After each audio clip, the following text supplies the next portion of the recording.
Excellent. Well, thank you all for taking time out of your day today to join us here to learn a little bit more about Putney student travel, the programs that we offer, and the destinations we visit around the world. My name is Mike. I'm a program director and a hiring director here with Putney. I've been here for over 10 years and have been leading programs with Putney for even longer than that, since 2007. And I'm excited to chat with you all today. Over the next 30 to 40 minutes, we'll have opportunities to review some of our history, our background, where we started, where we're heading, the programs that we offer, and the exciting destinations around the world and the people that we collaborate with.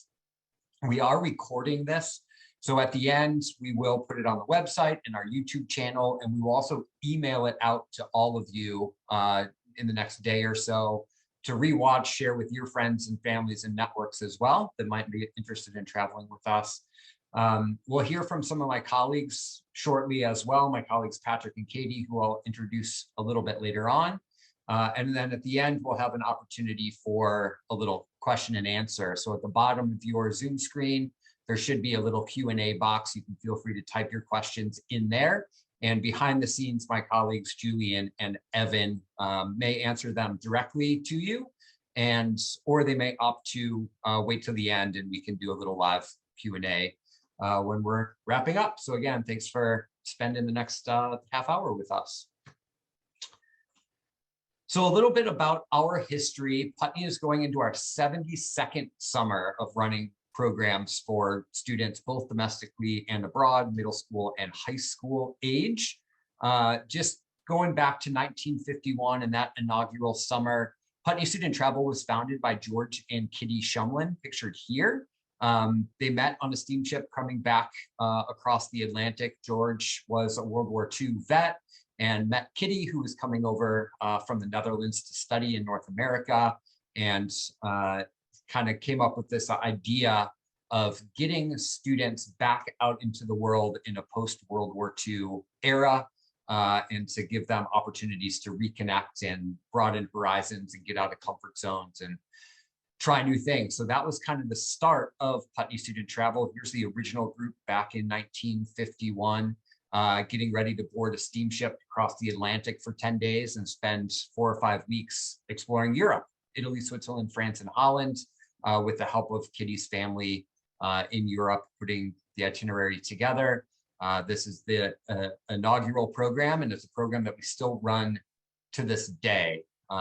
You know, things have obviously changed since 1951 and now, but really amazing opportunity for those students. And we can talk a little bit more about that program specifically later during the webinar. Here's a photo, 1971, Putney's first trip to Africa. On that program, students summited Kilimanjaro and then went on safari, which we see here. And we run a Kilimanjaro program to this day as well. And last year we had 2 groups of students all successfully summit. So just some really great representative photos of the longevity and the places, the people that we work with. In fact, on the Tanzania and Kili program, some of the people that we work with on the ground now are the sons and daughters and grandsons and granddaughters of the people that we initially worked with back in the early 70s. And this photo here, I think, is really representative of that longevity as well. This photo is actually taken by one of our directors, Jeff Shumlin, back when he led a language immersion program to France. And just a few years ago, this photo was snapped by another longtime leader and colleague of ours, Karen, in the exact same location. So these are all places that we know well, have great contacts, and are able to get off the beaten path, try new things, get students out of their comfort zones, all in a safe and structured way. So speaking of the Shumlins, Jeff and Pete, the 2 brothers, kind of on the left and the middle right there, took over Putney Student Travel from Kitty and her husband George back in the early 80s. Liv and Becca are Pete's daughters, Jeff's nieces, that are back in the barn with us now, and will be the 3rd generation of the Shumlin family. And Liv is holding her son Max, the 4th Shumlin generation, who will hopefully one day step into the seats here at Putney as well. So small family-run organization based out of Southern Vermont.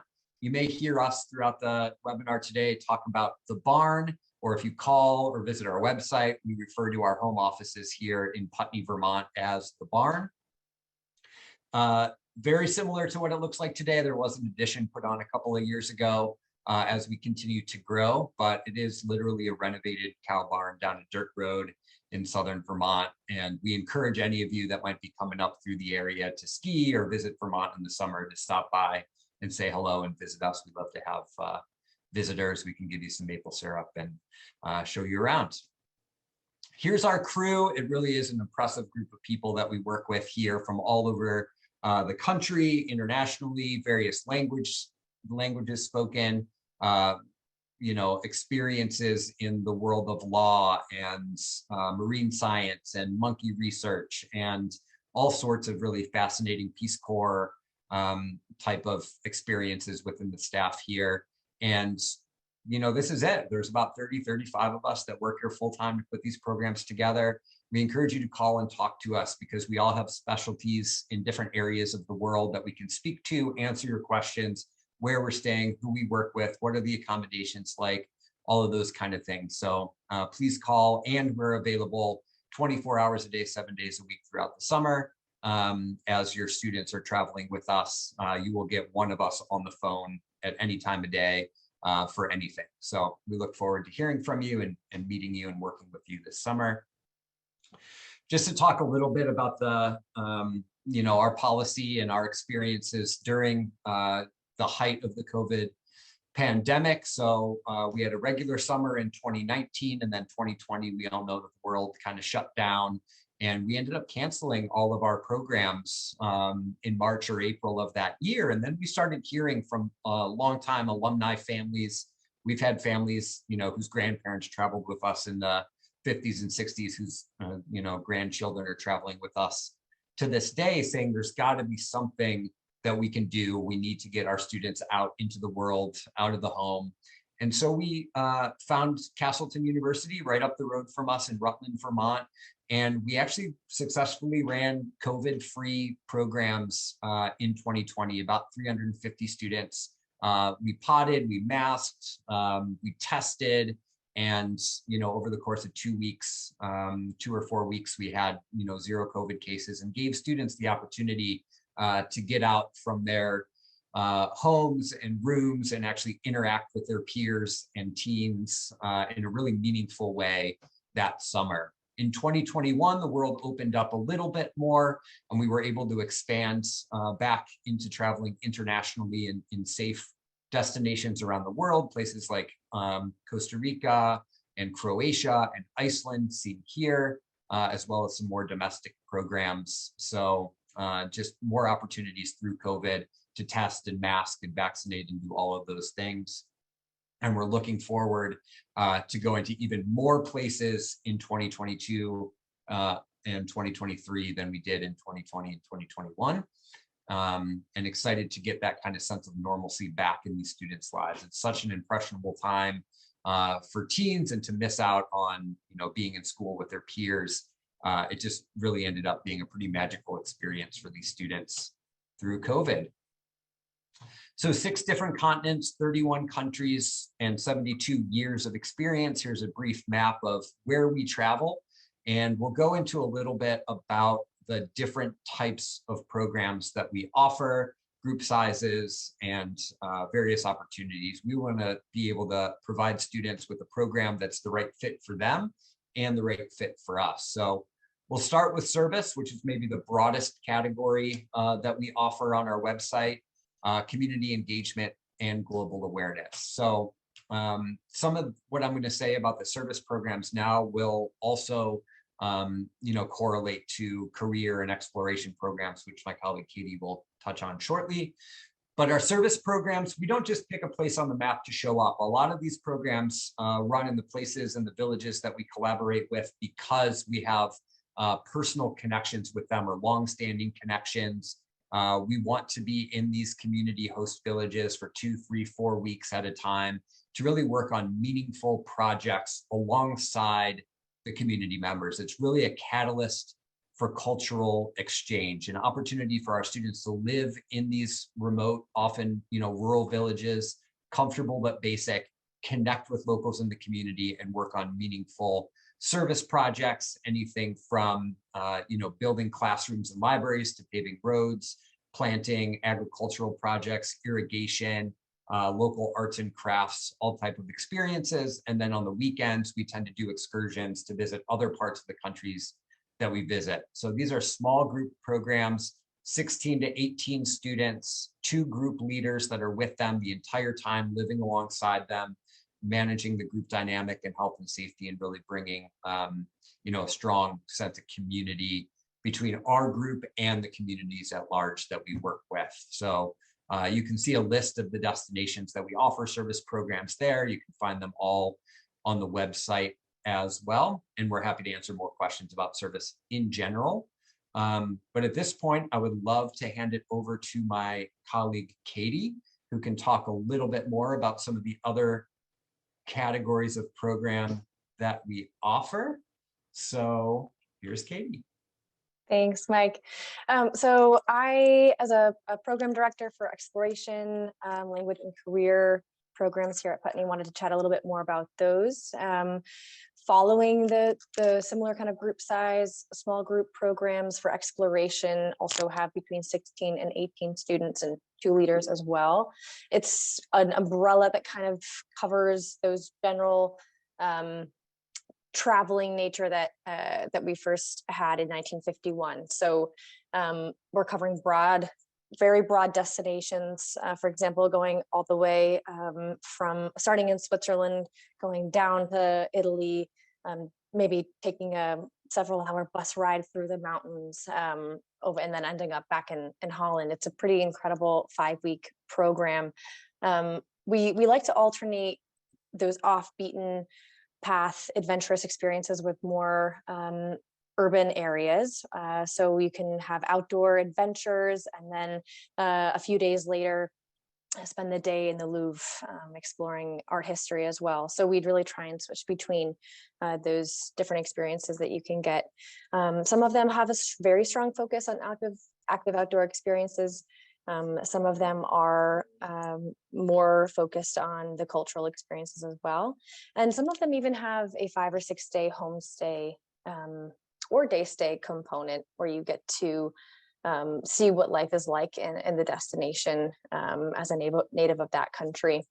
So these really are immersive programs with the emphasis of seeing all that you can see, getting to know what a place truly is like, not just as a tourist, but getting to know what it means to be a traveler.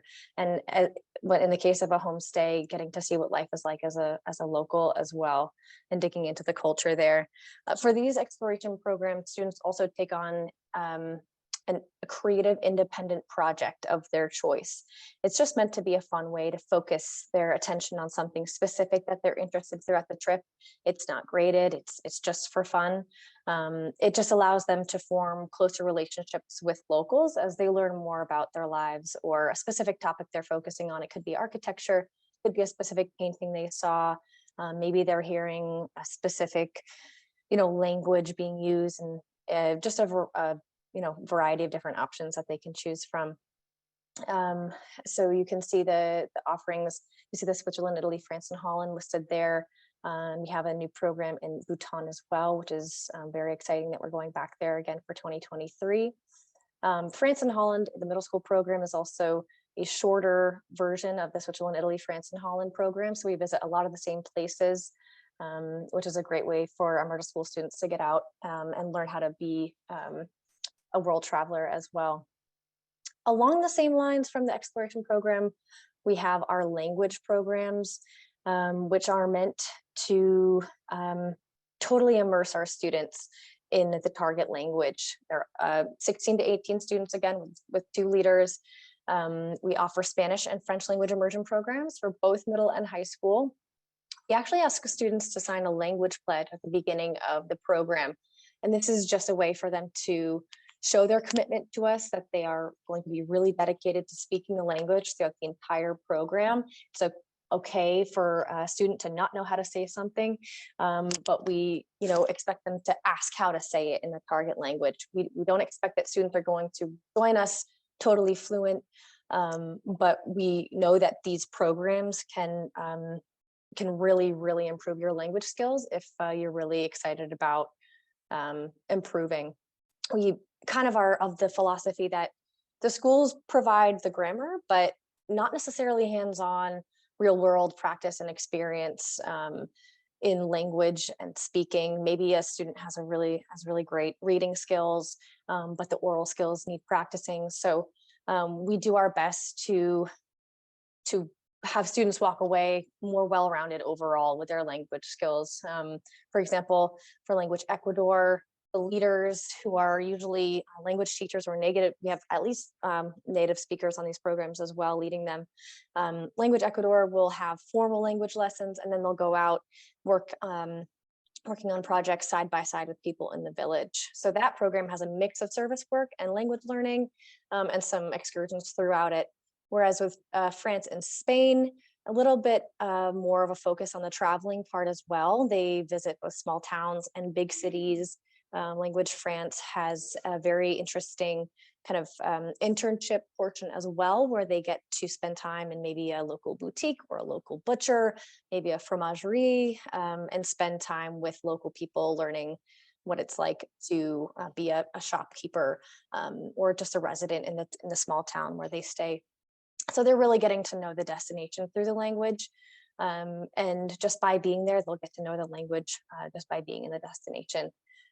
With the homestays and the day stays, they'll spend a week living with a trusted local family. We have homestay coordinators that we work with, that we've been working with for in some cases 20 years, who know these families so well, and they'll come back to us year after year. Just an excellent way for our students to create really meaningful connections and sometimes lifelong friends through these homestays. But we do expect that there's a range of language ability amongst the group, but we have students that are really excited to continue learning, and as long as they're willing, then we would love to have them on these programs, and they'll return to the classroom with a sense of confidence and excitement to continue and further their language learning. We also have career programs, which are traveling programs as well. They are small groups, 16 to 18 students and 2 leaders, around 2 to 4 weeks. They are focused on a specific theme. So it just depends on the destination, but it allows for in-depth exploration of a particular area of interest or field in a global context.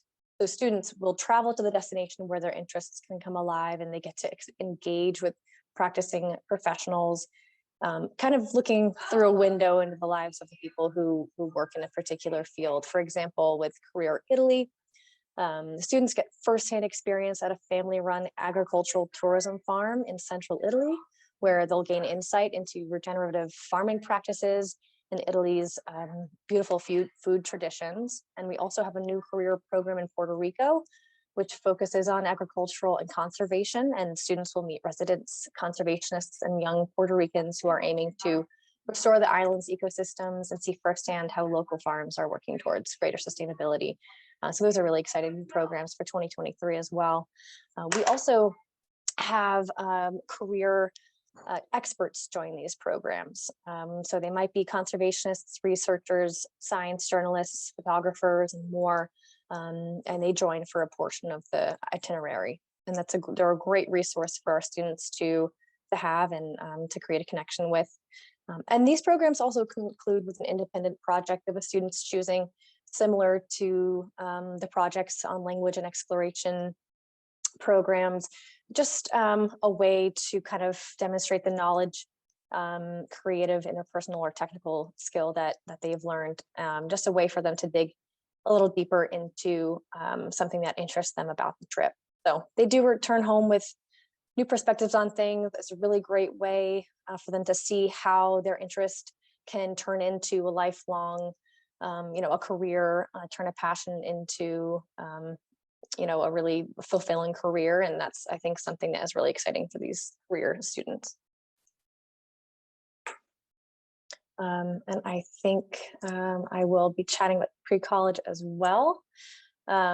These are campus-based programs, both domestic and international. They are larger group programs with small college-style seminars on campuses in the US and abroad. They range from 2 to 4 weeks. And every student selects a chosen topic, a major, to engage with through these seminar groups of about 10 to 12 students. Each seminar is led by a terrific instructor who brings their passion to that area of focus.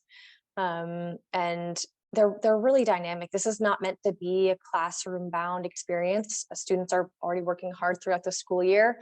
They're not graded. There are no quizzes or tests. And it's just meant to be another way to have some immersive field-based learning. And that's why we limit it to small groups so students can really delve into the topic, get their voice heard, ask as many questions as they want. And this is another great way for students to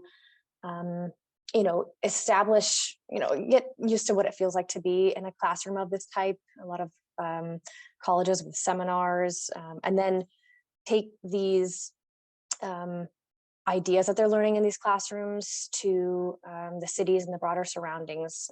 So it's not just classroom bound, they're meant to be experiential and immersive learning as well. So this is also an opportunity to explore topics outside of the seminar with the broader pre-college community through elective workshops and everything. So they are larger programs than the traveling programs. They are still community-based because we emphasize those strong group dynamics. You'll get to know students in your major as well as outside of the major. So you can create a lot of really strong connections. We come together every day after the seminars for meetings and hands-on activities, offsite excursions and weekend trips. So you really get to know the destination where, whether it's Barcelona, Tokyo, or Colby College in Maine. And these students come from all over the place. We have international students coming to join us on these programs in Maine. We meet students from all over with a pretty interesting variety of backgrounds and general interests. These is a little bit different than the projects for the other programs. These pre-college programs culminate with a final group project that the entire community on campus comes together to share with. So peers and instructors are there to learn about what you've been working on throughout the program. And I think we'll be passing this to Patrick to talk a little bit more about Putney.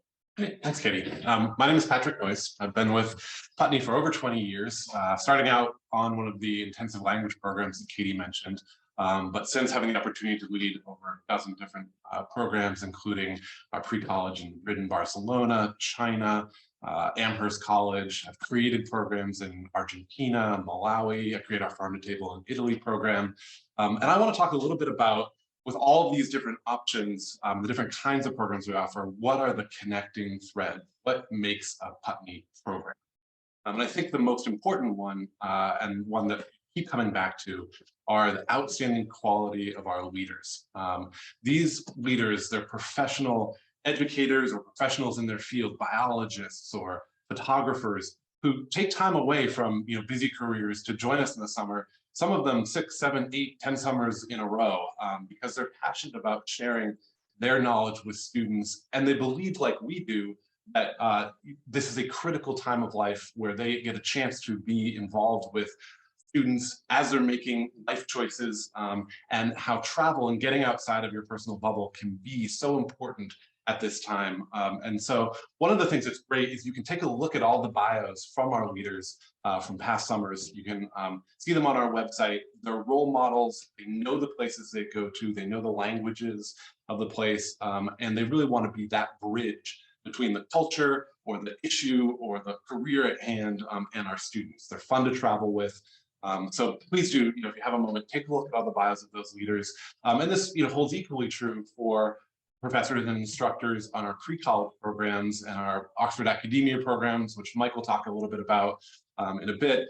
These are faculty who, in Oxford, there a lot of them are Rhodes Scholars. They're accomplished professionals who are at the cutting edge of their careers, and they want to be involved with students. In fact, many of them who teach in college during the year say that teaching our students during the summer is what reinvigorates them every year, because they're so curious and they're so involved in, and they want to know and want to learn in ways that sometimes, their college students or their grad students are already a bit jaded. And so, like I say, these are people who tend to become involved with students in ways that go beyond just the summer experience. I can't tell you the number of former leaders, myself included, who have written college references for students, or who, if you're a photographer, will take a look at students' work as they, advance in their careers and in their lives and give them feedback. And so that mentorship capacity is really something that's important to us, all of our programs. Additionally, I hope you're getting the sense that Putney is one of the farthest things you can imagine from a team. This is not get on the bus, get off the bus, check it off your bucket list. We really do seek to go into the places and form long-term sustainable relationships and do things that you wouldn't get a chance to do if you were traveling solo, if you were traveling, as a family, if you were traveling on a tour. So, as Mike mentioned earlier, we have this long relationship in Tanzania, and that includes a tribe of Maasai who take us on a walking safari, and you get a chance to talk with them about how technology and modernity has influenced in some ways their culture, and in other ways they've managed to preserve their culture. It's the kind of thing you just don't get a chance to do when you're on a tour. And so regardless of what kind of a Putney program you're on, we're always seeking out those sorts of experiences. And the genuine cultural interaction that you have during those experiences is what you really bring away. So, I think on a lot of service programs, you might find that you are staying in a hotel and you bus in and you do a couple hours of painting a mural and you leave. And that for us is not genuine cultural interaction. We stay in the communities, we become part, we're in community donated housing, working side by side with people. And what that means is that you come away with something that lasts far beyond the 3, 4, 5 weeks during the summer. You have connected with person, place, and issue. And it's because we seek out those genuine cultural interactions and we take care of those relationships over time. We also know that you are in a classroom, 9 months out of the year, you're in front of a whiteboard. And that's a fine style of learning for some things, but going hands-on is the way to go as far as truly learning a skill or truly connecting with people and learning about a different culture. So whether that's cooking classes or taking Sevillana dance lessons in Spain, on Putney programs, we're always seeking for ways to go out and go hands-on. Another incredibly important thing for us is curating that group dynamic. When you have a small group, that becomes really important, that you can trust each other and you can know that you're all in it for the same sort of reasons, and you can help each other to become good ambassadors to the communities that we're in. And so we do curate our group carefully.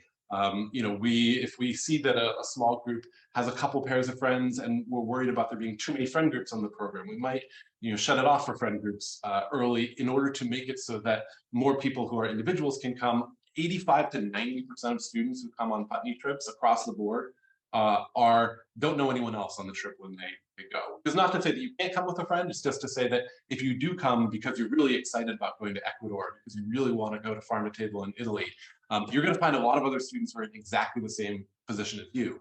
Another thing which has become increasingly important to us in this highly tech and connected world is our tech fast. We do on all of our small group trips a 1-week tech fast after you arrive in country. So you arrive in country, you get to call home, get to check in with your parents, and then we lock your phones. You can still use them for emergencies. You can still use them for, as cameras. But for a week, we really want you looking at each other and places around us and the people that we meet, not looking at your phone.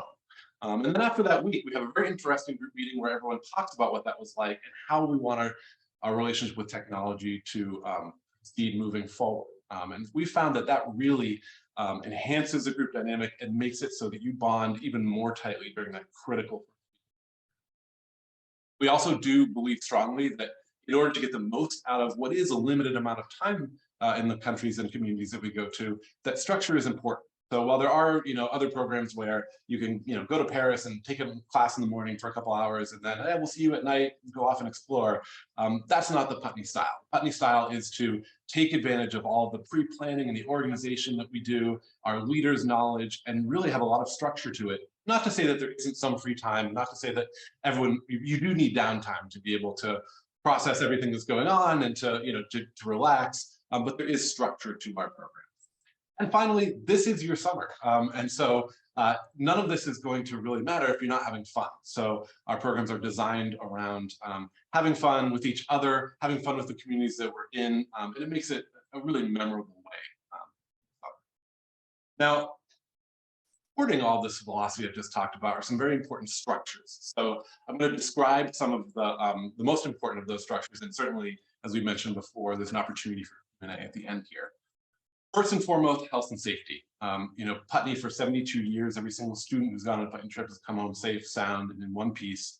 That's because we're constantly thinking about safety. We're constantly checking in with local guides and providers. There's many tiers to our safety thinking. One of them is our leaders. Obviously, having leaders who know the places that we go, who speak the languages, who themselves have network contacts, but also they're all CPR and first aid certified.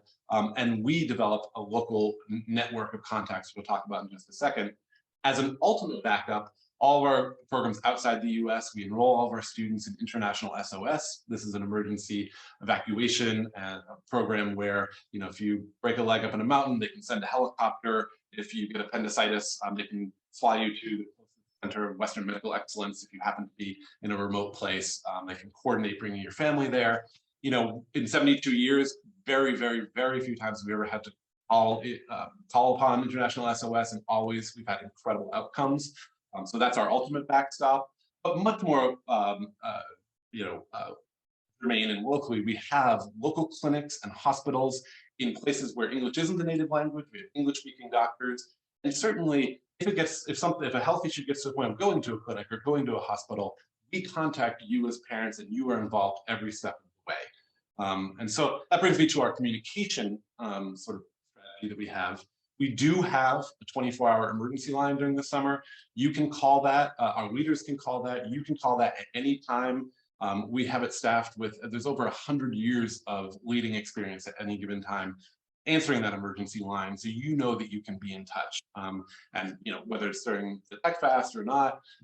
We also can maintain program blogs. So depending on how remote your program is, this might be posting every 2 or 3 days. It is important during the tech fast to know that your student is safe and healthy and having a good time, and so the blog is one way to know this. And participate a little bit in what they're seeing and what they're doing. As I mentioned, you are allowed to bring a phone on the program after that tech fast. You can use the phone to contact home. We do continue to want students to be present in the moment, and rather than constantly communicating back home, but it is there if you need it.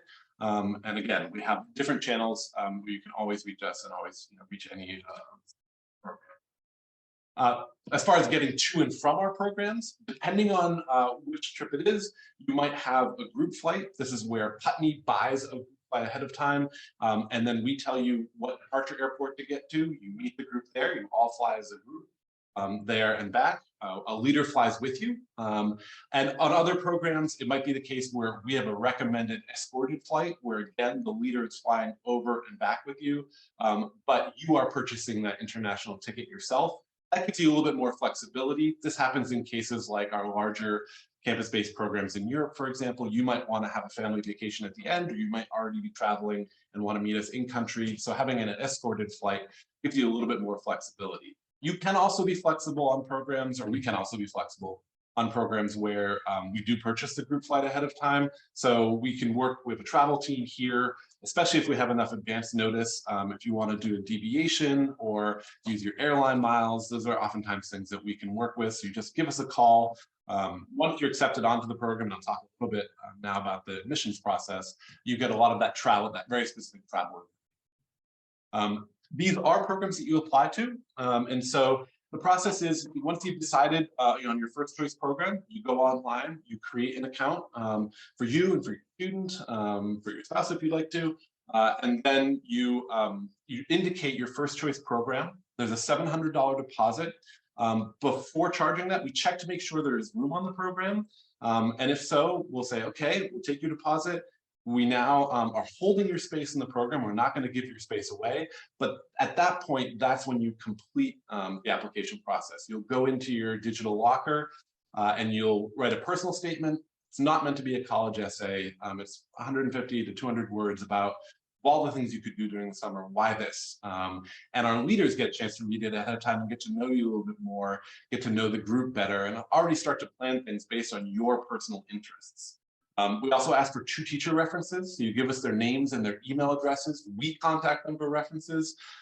They fill out an online form. We know they're busy, but we're just asking them, are you going to be a good ambassador to the communities that we meet with? Are you going to be up for the challenge of meeting a new group and really participating, in all the different things we have to offer? Once we hear back from them, once we have your personal statement, we review your application, and within 24 hours, we'll get back to you about your acceptance. If you're accepted, then you get a chance to, you go into your digital locker, and that's where all the information that we have that we're giving to you, packing lists, information about that travel, different things like that, and information that we need from you, your medical forms, you telling us how you're getting to and from the group departure, for example, that all is in one place in the digital locker.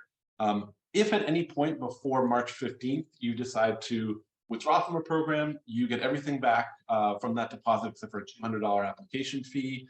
After March 15th, that becomes non-refundable, and that's when final tuition is due. I will say that this year particularly, last year was our biggest year in our 72-year history. This year looks to be even bigger. So meaning that there are already a few programs that have filled completely, and a number of them are kind of on their way within 3 or 4, filling. So I would encourage you, if this is something that you think you might want to do, especially because you don't risk anything but the $200 application fee until March 15th, to put in an application and save your spot on the program, because it looks like we'll be filling our trips even earlier this year than in previous years. We do have a robust scholarship program. It's an independent 501c3 called the Putney Open Door Fund. And Mike will talk a little bit about our partnerships. Harvard, Columbia, and National Geographic also have scholarship programs. It follows a different application process because it does not require the deposit. And so if you are applying for a scholarship, please don't start the application through the normal application process. Instead, if you visit our scholarship webpage, the URL is here. It has a separate link to a different process that will avoid the $700 deposit. And so there is a threshold, and these are full scholarships, I should mention. It pays for not only the tuition of the program, but all travel to and from the program from your home. And so you shouldn't have any out-of-pocket expenses if you get a scholarship. There's a threshold of $50,000 for annual family income to apply, under $50,000 to apply for those scholarships. But like I say, it's a very robust program, and a lot of our partners also have scholarship opportunities as well. So we welcome as many people as possible for those. The deadline for the Putney Open Door Fund is coming up. It's February 15th. Please do, if something you're interested in, go to that URL that's on the screen and start your application soon. I'll turn it back over to Mike to talk about our collaborations, and then, like I say, we'll have a time for questions and answers at the end. Thanks, Patrick.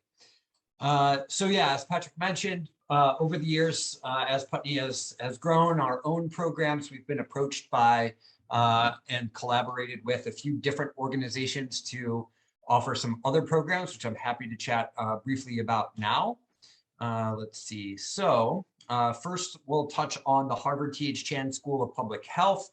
These are the Harvard Youth Summit. So I don't think I mentioned it before, but one of our directors, Pete, who you saw earlier in the slideshow, did serve as the 81st governor of Vermont for a number of years, and we're happy to have him back with us in this office now. But a main kind of staple of his agenda as governor of Vermont was focused on climate. He served as a visiting professor at Harvard, and in that capacity, kind of met and worked with a woman named Gina McCarthy, who some of you may know worked as the head of the EPA and the climate czar for the government, for the federal government. And out of that kind of conversation and collaboration, along with the Harvard T.H. Chan School of Public Health, we launched these ETH summits. And we really see this as an opportunity for students, climate activists from all over the world, from all 50 states to gather in Boston for about 8 days and really focus on learning more about advocacy and action and putting together a climate action plan to bring home to your community, your school. It's a jam-packed, week of programming, meeting with scientists and conservationists and climate experts, and just an opportunity for teams to meet peers from all over the world that are thinking about these issues and want to take action on it now. I mean, they are the future of our planet. And so really incredible program to be working on in collaboration with them. As Patrick mentioned, it is a tuition-based program. You can apply through our website, but we also offer scholarships for this opportunity.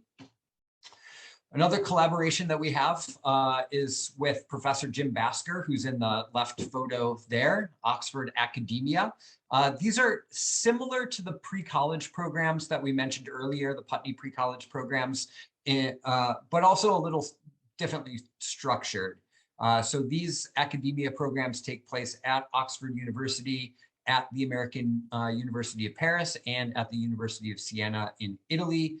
They are larger group programs, 50, 100, 150, 200 students with a larger staff. The seminars that students enroll in are taught, as Patrick mentioned, by some of the leading kind of scholars and professors in their field. Those majors meet 6 days a week. And then we have opportunities to explore other regions of the countries that we travel in as well. So these programs are great for kind of intellectually curious teams that want to dig a little bit deeper into topics like psychology or world history or any number of business, biomedical fields, all of that. So just a really great opportunity. Professor Basker himself is a Rhodes Scholar, studied at Oxford, is a current professor at Columbia and Barnard College in New York, and just really brings in some of the top educators, professors in the world to work with our high school age students, open to students completing 9th through 12th grades. More information about all of these collaborations can be found on our website. And I do want to mention briefly, there's a lot of really great questions coming in through the Q&A box at the bottom. If you have anything, please pop them in there. We can answer them shortly for you, or you can give us a call. Also in collaboration, we work with Columbia University in New York on their climate school. It's the first new college offered at Columbia in the last 25 years to focus on climate, earth, and society. We offer a campus-based program here in Vermont at Castleton University, which I mentioned earlier, which is where we ran programs during COVID in 2020. Faculty from Columbia join alongside the staff that we hire to really dive deep into these similar subjects of climate, sustainability, and the future of the planet. We also offer a couple of traveling programs with Columbia called Columbia Climate Corps to places like Iceland and Alaska. And those are smaller group programs, but also joined by Columbia faculty to add content to those programs. Smithsonian student travel. This is actually a collaboration with Putney that I work closely with our colleagues in Washington, D.C. As many of you, I'm sure, are aware, Smithsonian is the largest research and education complex in the world, with a lot of their resources based in Washington, D.C. on the National Mall, Air and Space Museum, African American history and culture, all of those iconic museums and resources. These programs travel to places like Costa Rica, Ecuador, Australia, Portugal and Spain, Italy and Greece, and focus on ancient civilization and culture, art, history, sustainability, wildlife conservation. And all of these programs are, again, 16, 18, 20 students, small groups, traveling, and are joined, in addition to the leaders that Patrick mentioned, by a Smithsonian student travel expert that comes in for anywhere 4 or 5 days of the program to add their insight into the program as well. And you can find that collaboration on our website or visit smithsonianstudenttravel.org. It is a true collaboration. as is our collaboration with National Geographic as well. So these, with Putney's 72 years of history of running student programs and the resources of Harvard, Columbia, Smithsonian, National Geographic, just offer students an opportunity to explore the world in ways that they, might not otherwise be able to. The National Geographic programs are also theme-based, and on these programs, students choose what we call an on-assignment project to focus on. So you might go to Namibia on safari to see the sand dunes, or to Norway, which is in the left photo there. And we might offer something like anthropology and culture, or photography as a proverbial lens and literal lens to look through during the program. So your leaders are going to be experts or professionals in the fields of photography, filmmaking. We offer photo-specific workshops in places like Tokyo and Yellowstone. Again, for the most part, small group programs, 2 leaders, and these are also joined by National Geographic explorers for, somewhere around 5 days to come in, give talks, live alongside the students, and give them opportunities to kind of dive deeper into the themes that I just mentioned. So that kind of brings us to the end. It looks like we still have most of you with us. Thanks for joining us the entirety of our time here. You see our phone number at the bottom, our website. As I said, our admissions team, any of our directors here are available to chat anytime. We're here for about another hour today. We'll be back at 9 o'clock tomorrow morning. Even if you think, I don't, which program is right for me, give us a call. We will talk it through with you, find the best fit. And as Patrick said, a lot of our programs are starting to fill. So we encourage you to call and talk soon and find that right adventure for your student this summer. And with that, I will see if my colleagues Julian and Evan have any questions that came up that we can answer for you live. Hi, everybody. My name is Julian. I'm a program director here at Putney with all these folks. I just wanted to point out a couple Q&As that came out that were answered already, but I thought I would just mention, which is that our service programs do fulfill most high school service hour requirements, and each student will get a certificate at the end of the program that says how many service hours they earned during the trip. So you can see each service website page has the number of service hours you can expect to receive. So I thought I'd just mention that. And then we also have a number of questions about scholarships. I recommend you give us a call and chat with Evan if you have any questions about the scholarship process. And then we have a couple open questions. The first one is, without phones for a week, is that a 24/7 no phone access expectation? Are parents in contact with group leaders? And I'm going to see if one of my colleagues wants to answer that question. Patrick? Yeah, I'll answer that. So yes, the cell phones are locked. You can still have your cell phone with you. A lot of students use our set of cell phones for camera. They still can make emergency calls, but no, you as a parent are not in touch with the leaders directly during that time, because it would mean that the leaders wouldn't be able to concentrate on the group experience if they had 18 pairs of parents calling them. And so you can be in touch with us if you need to. We post blogs, and that's where the structure of the program comes into play, meaning that yes, there is some downtime and things like that, but the leaders are always around the students. They're always together as a group. And so it's not like you're being, sent off and see you in 6 hours. So it really is. And again, you can use your phones. They are capable of making emergency phone calls, but it's just that we want that time to be time spent working with each other, getting to the place we're in, not being drawn away into back home or other things. And you do check in when you get to country so that you know that your student is safe and everything's proceeding at pace. And same thing, when we come off of our tech fast, oftentimes one of the first calls is. And the blog is another great resource that parents tend to enjoy to use. If you don't hear from your student directly, you can keep up to date on what the group's been up to, especially during that tech fast, to see photos. And those blogs are often written by students and their photos make it up there. So parents tend to look at those, share them with the grandparents and aunts and uncles to keep track as well. Thanks, Mike and Patrick. The next question is, what are the medical requirements? I remember having to take a lot of shots to go to Africa. That's a really great question, and something that our program directors and our kind of risk management team and everybody takes a look at every year. Every country has different requirements. And so once you're accepted to a program, Patrick mentioned that digital locker resource that we have. We actually upload information there, country specific, destination specific, program specific information. In short, we basically refer families to the CDC guidelines for the countries and destinations that they're traveling. And then beyond that, families have a conversation with their family doctor to kind of decide what shots or vaccines are necessary for where they're traveling and entrance into certain countries. So we follow CDC guidelines, but we outline that in a document that we provide to you before you travel in the summer.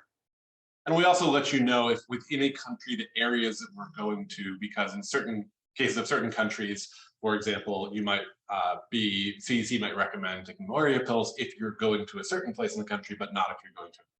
Give you all that information so that you can go to that meeting with your doctor fully knowledgeable, able to get the shot for you.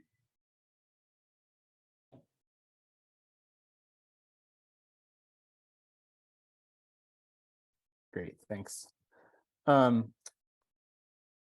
We have a couple other questions here. One of them is about Exploration Croatia and how many days are the students camping? I don't know this answer off the top of my head, but I would suggest you give us a call and chat with my colleague John, who's the program director, and he would be happy to tell you everything you want to know about Croatia, and we can take it from there.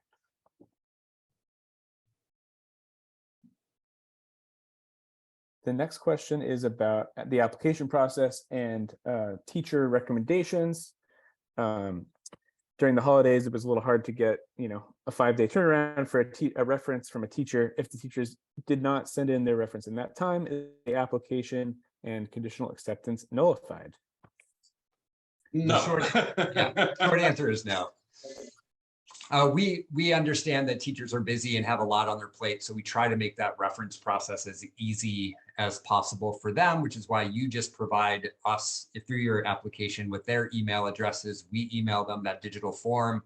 But if we don't hear from them within that 5 or 7 day period, we will send them a reminder. We will send you a reminder first. We will reach out.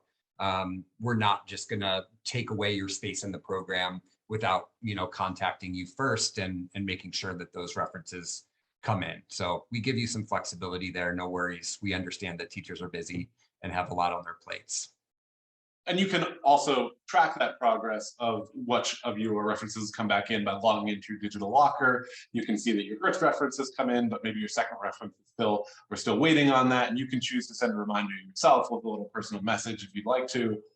So there's ways that you can that process too, but we're not going to give away your space.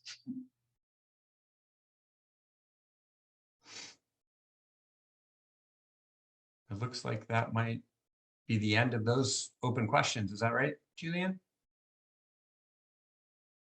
Oh, he may be frozen. Well, we are here, as I said, for a little bit longer today. We love to get to know the families that are traveling with us. As I said, we have a lot of siblings, sons and daughters of people that traveled with us years ago. We love to chat about our programs. Hopefully that was apparent from the last half hour that we spent, or 40 minutes that we spent together.